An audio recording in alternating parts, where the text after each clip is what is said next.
Hello and welcome. This is a walkthrough for this week's homework where we will be continuing the behavior design for the enemy object.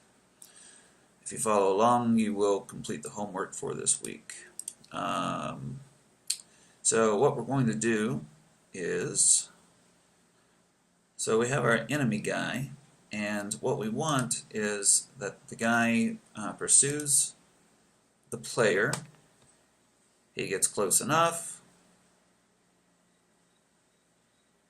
and he bites. Alright, and you can see the biggest difference is that now the walk animation works, and whenever he gets close enough, bites, and there is a little still a little incongruity with my plan and what we actually have here. I want him to, whenever he's biting, not be able to immediately walk forward. He has to be able to complete that animation first, and that's not working. But it will after this. So how did I actually make the animation go ahead and just work like this? It's pretty simple. What we did last class is we set this up.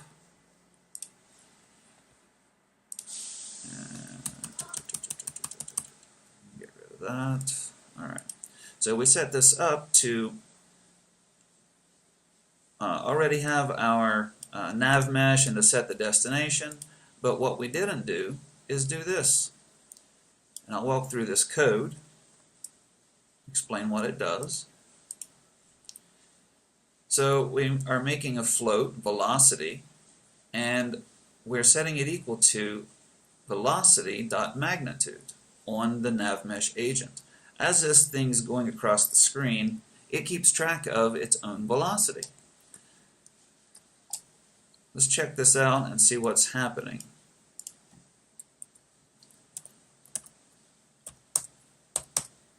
And I'll just do a debug log, and we'll look at what velocity is. I mean, essentially it's just the speed that is actually going right now, and the check is just to check that velocity, and if it's more than 0, which means he's walking or he's moving, switch it to the animation called, send to the animator. Choose the right thing here. That we want to change the bool of walk to be true. And that will make him walk. So looking at the code again, you can see that that's exactly what it does, and it's pretty simple to do. If we look at the console, you can see that it's 0 whenever he's standing still and biting, and it gradually gets up to around 3.5. That's his max speed. And if we look over here, that's exactly what we have. The speed right here is the max speed that he can get to, and that's pretty much where he ends his speed. Alright, so using that, we just do a check. If the velocity is greater than 0, set bool walk to be true. Else, set walk to be false. And right here I did something different. Most of the time when we have an if statement, we surround it with our curly braces to make a block of code. You don't necessarily need to. If the if statement is only going to be one command, or one function call, or just one line of code, you don't need curly braces. But if you're going to have more than one command, for example, even if I just wanted to do a debug log now, that means that I would need to have the curly braces, because I can't just do this. Okay, so if you have more than one, you need the curly braces. If you don't, then you can just leave it with no curly braces. Put this back the way it was, even though I don't need these. Alright, so another thing is the transform look at. We no longer need that. yeah, the NavMeshAgent will take care of that for us anyway. So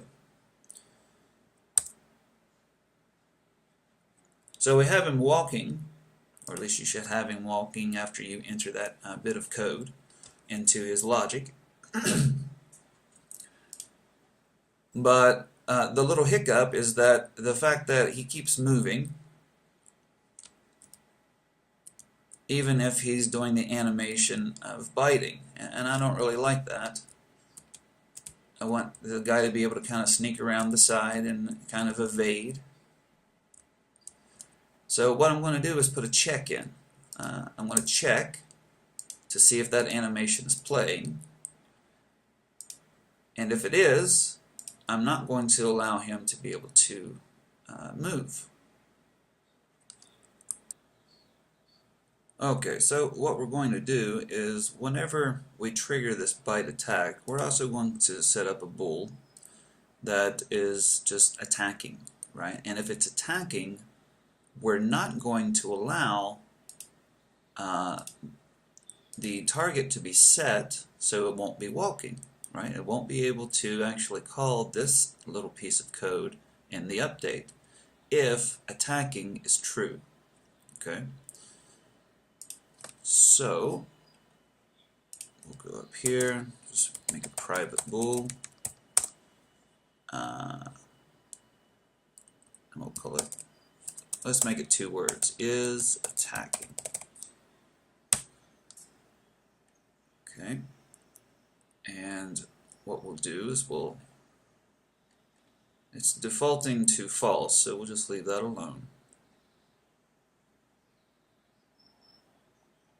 And down here in bite attack, we'll set that to be true. So we'll say is attacking is equal to true.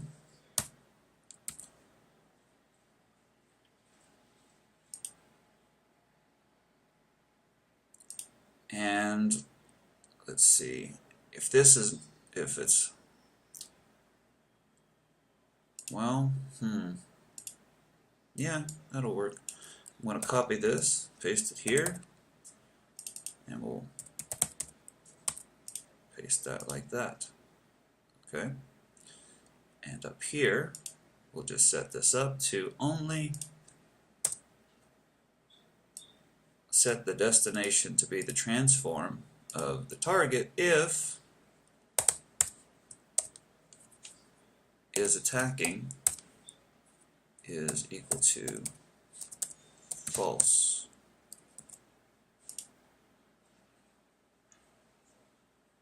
Alright, so the only way that this will trigger is at the beginning or after the player has already moved away.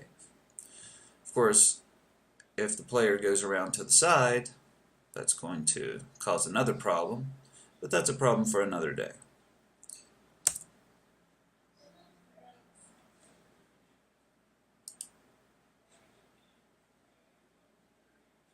Alright, let's wait for it to compile.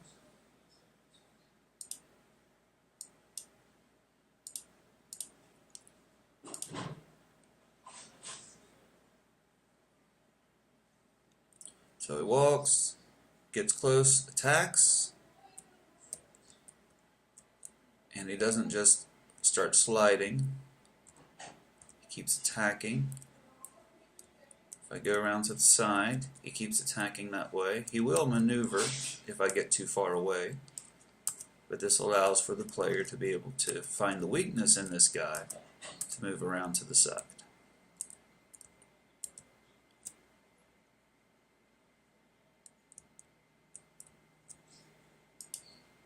Okay, so that works fine. So the next thing we want to do is to have that attack animation actually do something to the player. And the way we're going to do this is we're going to send a command from one object to the other. So we're going to kind of drill down into the monster model to see the bone structure of this guy. Now this rig pelvis, so you go inside of Toon Plant Monster Pink, and we'll go pelvis, neck, to rig head, and we can rig things to the different parts of the mouth. And if we put things here, we'll see that the animation actually will move that object around. We're going to do the same thing when we set up the melee attack for this guy when he swings his sword. So if I grab the, let's see, the breath, I guess, would be okay.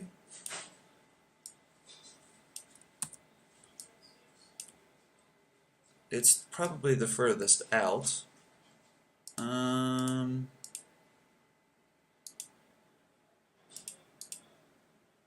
Yeah, let's go ahead and do the breath, I guess. So I'll choose the breath and create cube, and that'll just throw it somewhere inside of the scene. I'm just going to drag it onto the breath, and with that cube selected, I'll just set my position to 0, 0, 0. And then I can just kind of move it like so. And let's see how it reacts.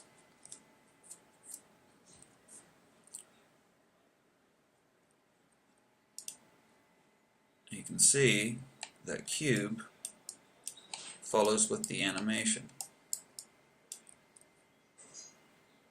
So we can put a script on this cube and make it affect the player whenever it collides with them.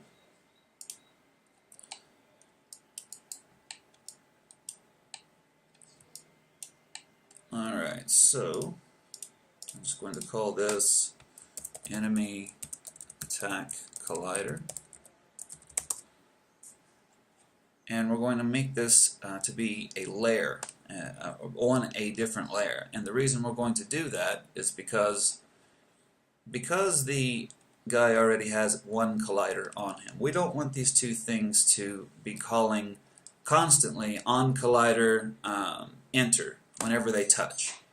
Even if we have a catch saying, hey, whenever this collides with the enemy, whenever this object, the enemy attack collider, collides with the collider that's on the plant, even if we have a catch, even if we say, hey, if it's not this tag, don't do this, it's always still going to be checking it. And that's pretty intensive on your on whatever device you have this built on. It's always going to be calling that function for no reason. To alleviate this, what we're going to do is set this on a different layer and have it not be able to interact with the enemy. So it's kind of like making one, no matter what, have no physical interaction with another layer. Okay? So the only layer we're going to have this actually have any interaction with is the player layer. So any other collider, it won't even register a collision taking place unless it's the player. Now the way we do this is we set up the physics for the project, and we outline what layers can interact with which ones. Alright, so first of all, let's make a new layer.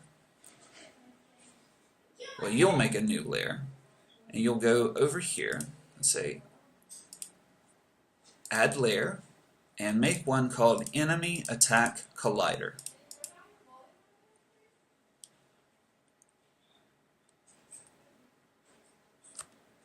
So once you do that, we can play with these layers a little bit. So I'll go Edit, Project Settings, Physics. And there's lots of things you can play around with here, playing with the physics, but where we're going is right here.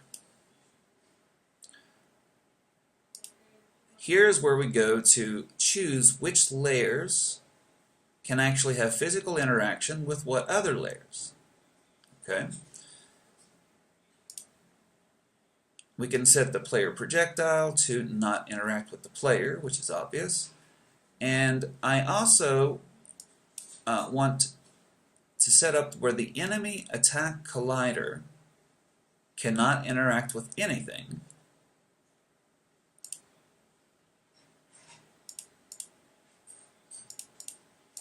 except the player. So enemy attack collider can interact with player layer, but no other layer. And then we got to make sure that we set that enemy attack collider to be on that layer. Alright. So now the only time this will register any kind of collision is whenever it interacts with the player. You've got to make sure that the player is on that layer. So I'll go to my third person controller and make sure that the layer says player. Okay. So let's test this out. Let's make a new script to control this. Enemy attack collider is going to get a script called enemy attack collision. I'm going to just say enemy attack.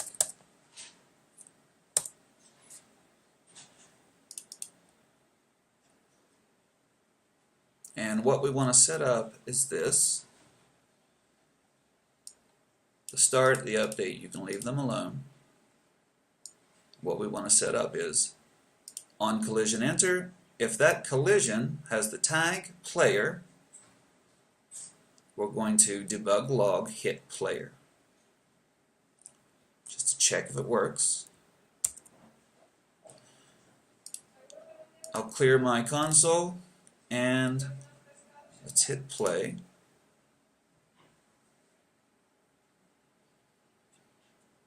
And watch the console. Now we just need to find a hit player anywhere here. It might be useful if I just turn off that velocity thing now. So I'll go over here to enemy controls and I'll take out that debug log for the velocity.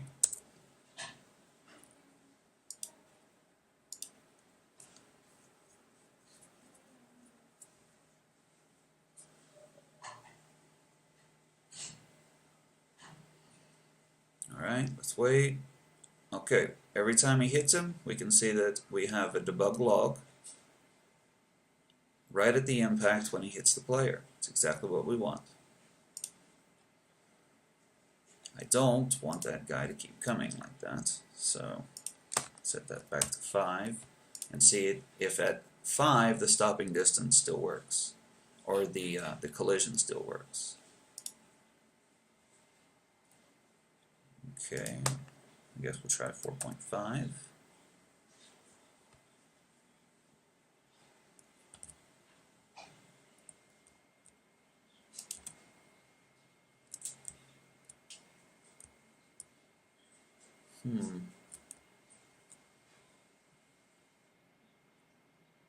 Some kind of bug just happened with my with my logic apparently. Let's try this again, see what the problem is.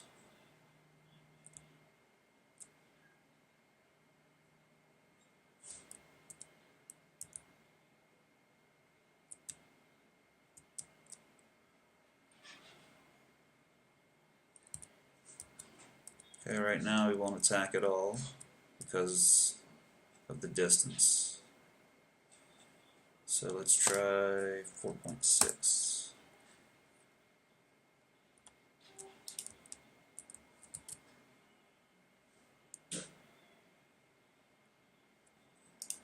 Alright, well, it kind of works. The only thing we need to do is come in here and change this from 4 to something else. So let's try, if it's less than 5. Let's try 4.5. Then we'll do the attack animation.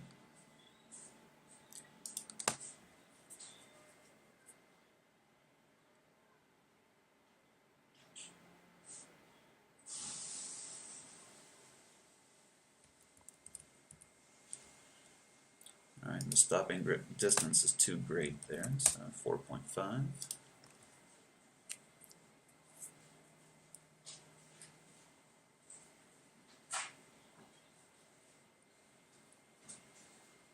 Yeah, I just, a perfect little nudge, that's exactly what I want.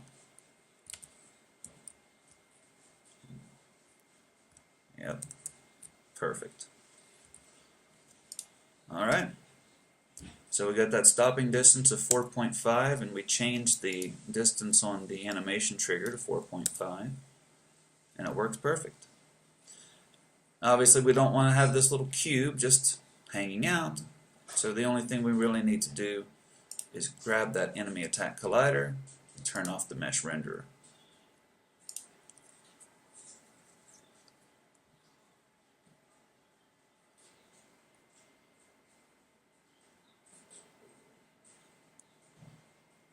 Alright, so instead of having this debug log, we're going to set this up to call a function on the player. So what we're going to do is set up that that script that's we're actually going to call. That's going to, well, it's going to determine what animation we're going to play. Since we already have it. The animations that we want to call are, you know, to change the animation to death at some point. So it would make sense that since we already have a script that's controlling the animation, that we use that. So this is probably not a great idea to name this as such, but we'll work on that. Alright, so inside of the player animation control script, we're going to make a couple changes or additions. Actually, no, you know what? I don't want to do anything here other than to add the die animation call. So we'll just keep this controlling the animations, but that's all.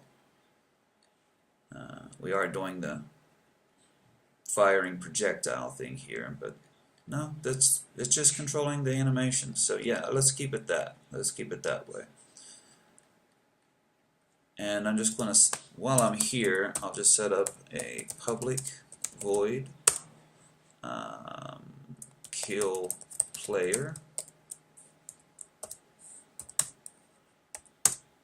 and let's go see how we kill the guy. So I'll choose the animator window. It's probably a trigger.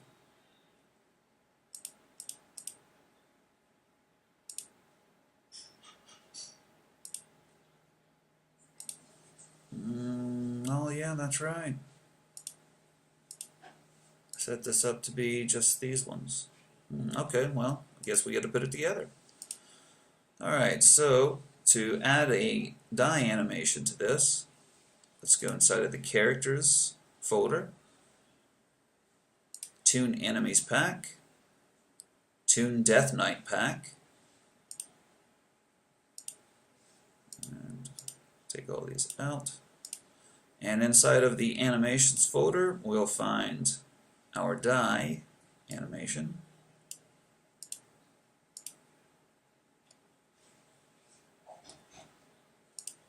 Let's get a preview of it. Yeah, that's a great animation. I like it.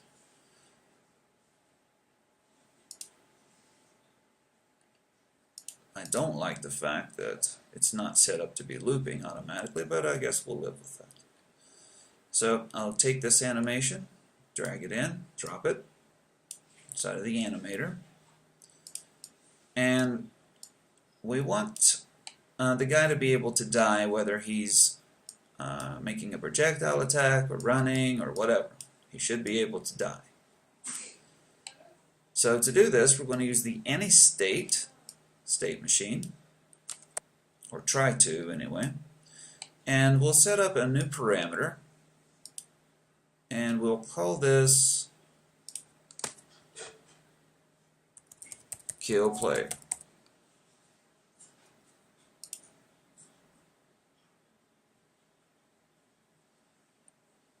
and we'll drag a transition from any state into die, and we'll set that up to be the condition is going to be kill player is true. Yes, I understand you don't have the slash attack. Or you might have it. Probably do, actually. Alright, so whenever this is true, we kill the guy. I'm going to go ahead and dock this, hit play, and see what it looks like, and what changes we need to make. That looks pretty good.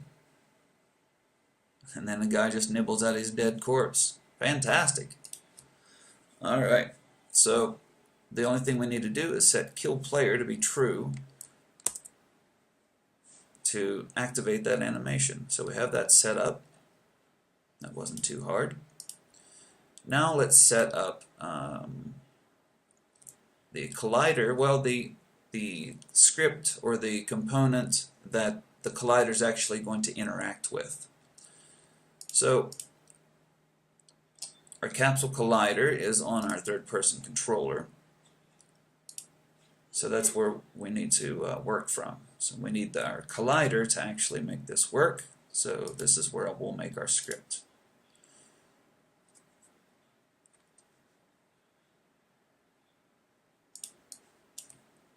Player damage. Yeah, player damage. Sounds good.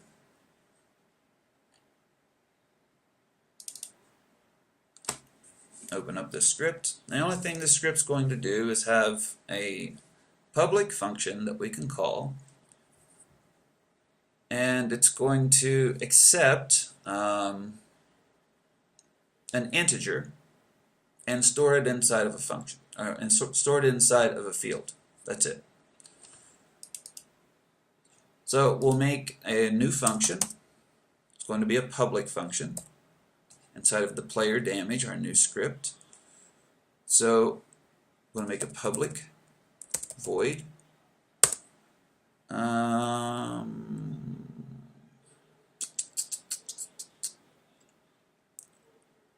just call it damage damaged. And we're going to accept an integer, and we'll call this damage amount. Inside of this, we're also going to make a private. No, you know what? We'll make this public so we can see it. A public integer, and we'll call this player health, and another public integer, damage sent, although we don't necessarily need to make this one. And inside of damaged, the only thing we're going to do is we'll set this field, damage sent, to be whatever this is. Okay? So damage sent equals damage amount. So when we call this function damaged, we're going to send an integer with it. Whenever we call the function, it's going to cause damage sent to be set to whatever we send over. And that's all it's going to do for now.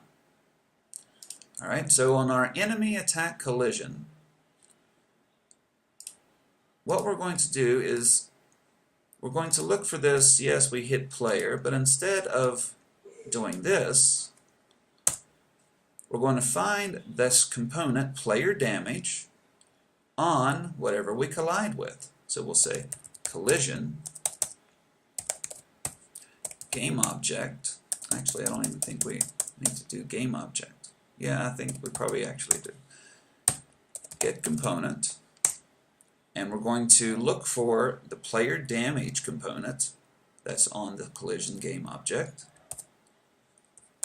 Player damage and we're going to call the function damaged. And what do we send over? Well, let's see. For our enemy attack collision, maybe we want to actually be able to set an amount inside of the inspector for how much damage this guy can do. So up here we'll make a public float, or sorry, public integer.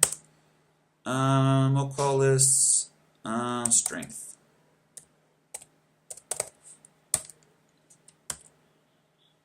Or no, let's not do that. Damage inflicted, or damage amount. And this is going to be, and we'll set this in the inspector, how much damage this guy can do. So when we call the damage function inside of player damage, we'll just send that amount, damage amount.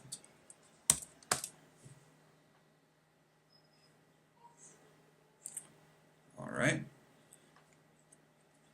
so let's take a look at what we have.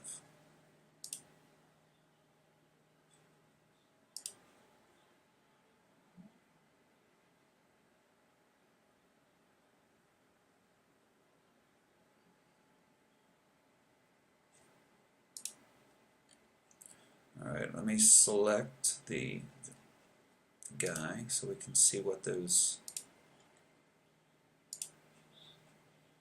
Alright, so damage amount is 0 because we didn't actually set anything here, right? So let's set that to be 10. So now he's doing 10 damage.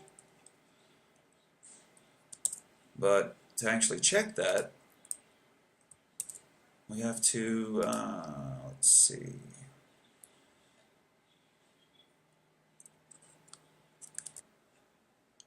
make sure we have our enemy attack collider, we have our script, make sure that we have our damage amount set to something other than 0, and then we'll choose the player guy and keep an eye on these two variables.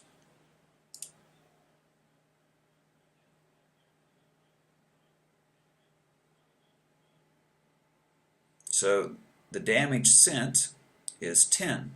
Each time he hits him, that's what he's sending, 10. So we could do something like this instead of our script.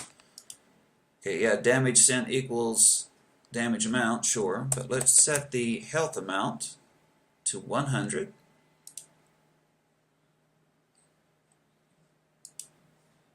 And we'll set our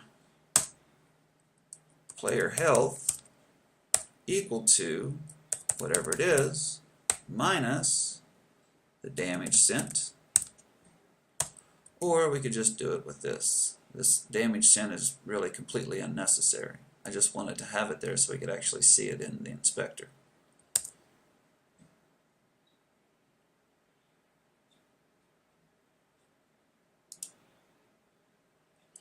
Right, so now if we keep an eye on this, it will start at 100, and let's see what happens every time he gets hit.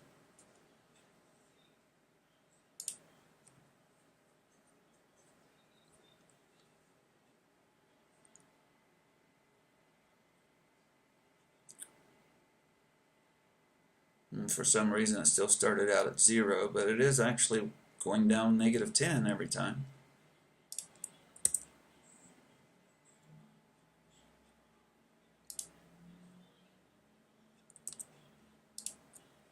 Let's see, player health equals 100.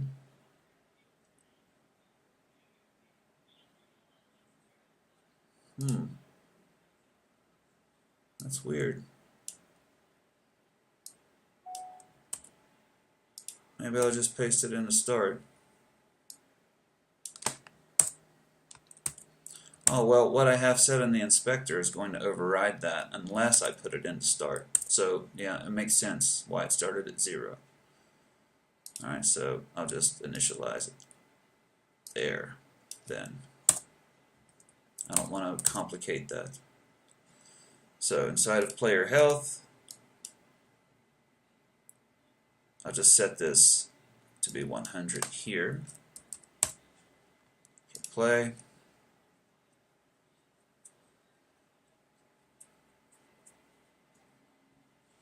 90, 80, 70, 60, 50, etc.